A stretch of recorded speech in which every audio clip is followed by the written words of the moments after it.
সালাতে দোয়া কবুল হয়। সালাতে দোয়া কবুলের তিন জায়গা। একটা হচ্ছে তাকবীরে তাহরিমার পরে আমরা সানা পড়ি না, আমরা তো একটা পড়ি, আল্লাহর হাবিব সুন্নাহ এবং নফল নামাজে আরও পড়তেন সানা, ওই দোয়া কবুল হয়। দুই নম্বর জায়গা সালাতে সেজদায় পড়ে দোয়া করলে কবুল হয়। আকরাবু মা ইয়াকুনুল আবদু মির রাব্বিহি ওয়া হুয়া সাজিদ ফাকসিরু ফীহি দুআ। বান্দা যখন সেজদায় লুটিয়ে পড়ে বান্দা আল্লাহর সবচেয়ে কাছে চলে যায়। তা কিন্তু বিশ্বনবী বলে সেজদাটা তোমার রবের কুদরতি পায়ের উপরে পড়েছে। সেজদায় পড়ে দোয়া করেন। সালাম ফিরানোর আগে বিশ্বনবী দোয়া করতেন, লা ইউসাল্লিমান্না আহাদুকুম হাত্তা ইয়াতাআওয়াযা মিন আরবা'a।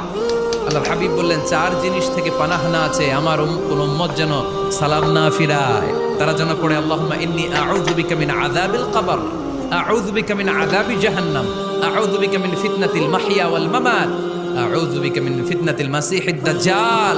আল্লাহ কবরের আযাব থেকে বাঁচাও, আল্লাহ জাহান্নামের আগুন থেকে বাঁচাও, আল্লাহ জীবন